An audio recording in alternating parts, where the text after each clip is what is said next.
Jogadores que sumiram completamente durante o ciclo. Um porque caíram muito de rendimento, outro porque tomaram decisões de carreira errada, mas acho que o caso que abre mais debate se poderia ter tido outra chance ou não é o do Murilo. Porque no Nottingham Forest já não é de hoje que ele joga demais. Muita velocidade, marcação, tem um bom lançamento, boa saída de bola e desde que chegou na Inglaterra veio encantando e já vinha sendo pedido na seleção desde 2024, com a sua primeira convocação sendo para jogos contra a Colômbia e a Argentina. O problema foi que na crise que tava, não jogar contra a Colômbia e estrear na seleção contra a Argentina lá era o pior cenário possível. Não tem como defender, partida horrível, acho que até erraram no tamanho do uniforme porque ele tava gigante e foi substituído após o primeiro tempo. Suficiente pra se queimar naquele momento, mas hoje eu já acho que ele poderia ter tido outra chance. Não tô aqui pra criticar a ida do Vitor Reis, acho que vai ser uma figura frequente da seleção pro futuro, só que eu acho que o Murilo também poderia ter tido oportunidade em outra, talvez até. É óbvio que a posição é concorrida, ele ainda tem muito tempo de carreira pra voltar à seleção, mas essa geladeira que colocaram nele não sei se era necessário. Um jogador muito querido na Inglaterra, com moral no seu clube e que com certeza vai pintar em um dos grandes logo logo, mas em 2026 pra Copa, o trem dele já passou. Assim como de outros caras que podem ter ficado de fora por diversos motivos, e tem gente aqui que vocês vão ver que a gente esperava na Copa e hoje não são nem opção. Quer exemplo? Vamos nessa. O próximo da lista é o Guilherme Arana. Hoje é inconcebível pensar nele, só que ele foi titular durante o ciclo em vários jogos. Pelos movimentos mais recentes do Arana, a gente viu ele se despedir do Atlético Mineiro e ao Fluminense, onde nem unanimidade completa ainda ele consegue ser. Só que lembra que na Copa América de 2024 ele foi um dos titulares e em 2025 contra a Argentina tava lá também, e isso faz praticamente um ano. Certo, calma, vamos voltar pra 2022 que aí a gente consegue puxar uma timeline melhor dele. Talvez ali fosse a Copa que ele iria, tinha confiança do Tite, mas após uma lesão no joelho ele ficaria fora da lista do Qatar. Seguiria trabalhando pra tentar a Copa de 2026 e olhando hoje a gente nem se lembra muito da participação do Arana no ciclo. Só que ela foi expressiva, porque ele foi titular em alguns jogos das eliminatórias, titular também na estreia e no jogo que caímos da Copa América em 2024 e titular jogando os 90 minutos no fatídico 4-1 contra a Argentina. O Arana foi meio que ficando, tá ligado? Não é como se ele estivesse jogando muito bem nesses momentos também, mas lateral é uma posição que a gente nunca tem grande coisa, pelo menos não nos últimos anos. É curioso até pensar que depois que assumiu o Ancelotti ele nunca mais foi nem cogitado e realmente ele não deveria mesmo. 2025 foi um ano que sofreu com algumas lesões no início, mas nunca mais foi o mesmo desde que voltou. No Atlético participou de 5 gols, número 3 vezes pior que ele tinha feito em 24, por exemplo.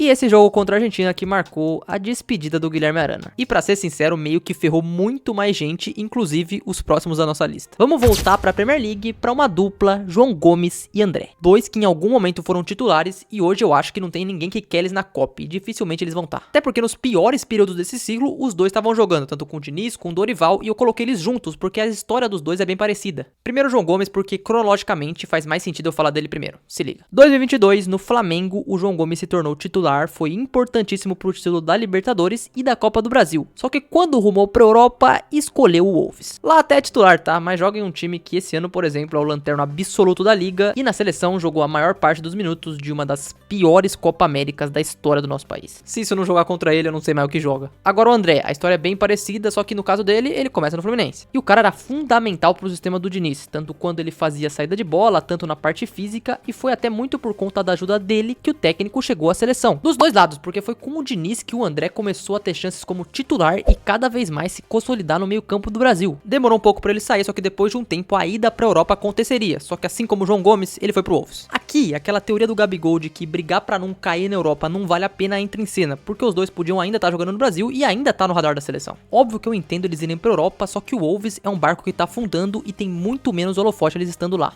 Os dois participaram da humilhação contra a Argentina, importante ressaltar. Já com o Ancelotti pra André e João Gomes sobrou uma lembrança bem baixa, os dois ficaram fora da reta final das eliminatórias e até foram convocados para um dos amistosos, mas não receberam outras chances como receberam em outros momentos. No imaginário popular, a visão dos dois também caiu, porque se antes eles foram importantes em títulos importantes de dois clubes gigantes do Brasil, agora eles são aqueles dois jogadores de meio campo, de meio de tabela de Premier League, ou final de tabela. Ainda dá pra conseguir ser chamado pra Copa? Não vou dizer que não, talvez da nossa lista completa aqui sejam os que tenham alguma chance, mas seriam daqueles nomes que seriam criticados com certeza, até porque os dois vão cair na Liga Nacional. Já passamos por 4 e todos que eu citei até agora com o Ancelotti não tiveram quase chance nenhuma. Aquele jogo contra a Argentina ficou muito marcado pra cada um deles e eles até têm idade pra jogar no próximo ciclo, só que pra 2026 já acabou. E a gente já vai continuar, tem 3 nomes que até em algum momento foram unanimidade e saíram, mas antes disso eu vou parar aqui pra pedir a você deixar o seu like e se inscrever aqui no canal. Tô trazendo bastante conteúdo pré-copa fora os que eu já faço, então me segue aí pra eu continuar produzindo. E agora voltando, o próximo nome da lista tem uma das maiores gestões da história do futebol.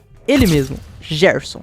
Vamos relembrar a vida do Gerson. Após 2022, ele não vai pra Copa, tava na Europa, mas decide voltar ao Brasil pro clube que o acolheu. E lá ele recupera seu futebol, se torna um dos jogadores mais constantes do país e no Flamengo, o capitão. Na moral, eu lembro das semifinais que ele fez contra o Corinthians na Copa do Brasil em 24, e cê é louco, ele jogou demais. Ele não tava na Copa América, mas depois, com o Dorival, um dos poucos que se salvavam era o Gerson. Passou a ser chamado alguns jogos na reserva até finalmente assumir a vaga de titular, estando em campo em todos os jogos das eliminatórias com o Brasil, fazendo gol, sendo importante e no jogo contra a Argentina ficando de fora por uma lesão. O grupo sente a ausência dele e pra completar, o Flamengo em 2025 tava indo por um rumo muito bom, brigando em todas as frentes. Ele sendo líder, indo pro Mundial, fazendo gol no Bayern, um ídolo da torcida e pra seleção, passaporte praticamente carimbado. Aí ele decide que ele vai pro Zenit. Não vou entrar no mérito da decisão dele ou não, já falei várias vezes sobre isso aqui, só que não entra na minha cabeça o porquê que ele foi pra Rússia. Beleza, depois da Copa podia ir lá ganhar o dinheiro dele, só que se ele fosse até pra Arábia era mais aceitável. E o pior é que lá ele nem jogou. Vamos aos números. Na Rússia foram 15 jogos e 2 gols. O que viralizou mesmo do Gerson foi a neve cobrindo ele no banco de reserva. Enquanto o seu antigo clube, do qual ele era capitão, foi campeão do Brasileiro, da Libertadores, fez história, foi pro Intercontinental e ele tava lá passando frio. E você pode argumentar, ah, mas ele era um nome do Dorival, só que o Ancelotti até chamou ele na primeira lista. E o Carleto até leva jogadores do Zenit constantemente, só que depois desse desempenho polar dele lá, ele nunca mais voltou. E de forma completamente justa. O cara não conseguiu jogar na Rússia, tem muito dedo do atleta Marcão nessa, e no começo desse ano, após nenhum ano na Europa de novo, uma baita contratação o Cruzeiro conseguiu. Só que com essa ficou muito tarde pra ele. Se ele quisesse ir pra Copa, teria que fazer o dobro, até porque o holofote no Cruzeiro, infelizmente, é menor e esse começo de ano dos caras é horrível. Os caras estão em último lugar no Brasileiro. A ideia de ir pra Copa pro Gerson se tornou inviável e o mais importante de tudo isso é que a culpa é somente dele, nem pelo que aconteceu fora do campo, mas pela decisão de carreira. Outro que dá pra dizer que a escolha talvez não foi acertada foi o Savinho, mas no caso dele a situação é diferente. Sendo sincero, eu gostei muito quando o Savinho começou a jogar pela seleção. Ele parecia ser um jogador que podia desequilibrar, tinha bastante drible, só que em números ele nunca converteu muito. Diferente do que ele fez no Girona, porque na Espanha fez uma temporada absurda em um time menor que foi bem na La Liga.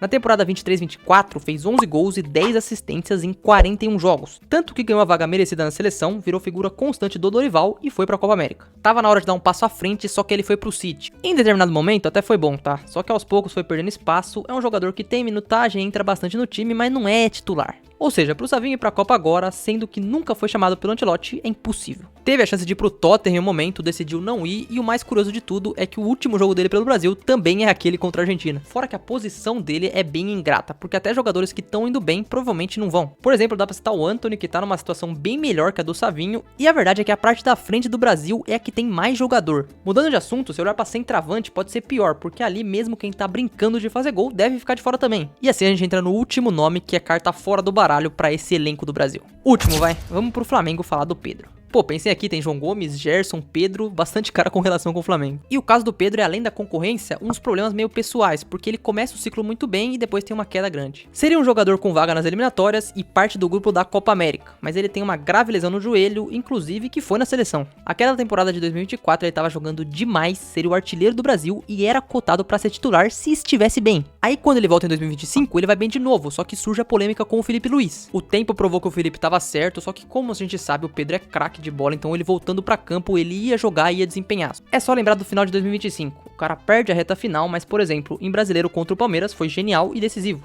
Mesmo com todos os problemas, ainda participou de mais de 20 gols e nesse começo de 2026 ele demora um pouco para pegar ritmo, agora tá um pouco melhor. A verdade é que o Pedro que foi para 2022 era um nome que em determinado momento seria uma unanimidade para a próxima Copa e até um possível titular. Hoje ele continua uma unanimidade, mas uma unanimidade que tá fora da seleção. É melhor que o Caio Jorge, que o Vitor Roque e que um Richarlison da vida? É, só que no auge, e nesse momento ele não tá no auge e esses caras também não vão, então imagina o Pedro. Fora que o Ancelotti nem fala dele e deixa nos comentários se eu esqueci de alguém nesse vídeo, se você tem alguém mais pra citar e se você concorda com todos esses que eu falei. Porque a gente tá na reta final, agora é a convocação pra Copa, as passagens pros Estados Unidos estão acabando, temos gigantes discussões em aberto que podem ou não serem chamados, mas nenhum deles foram um desses que eu citei nesse vídeo.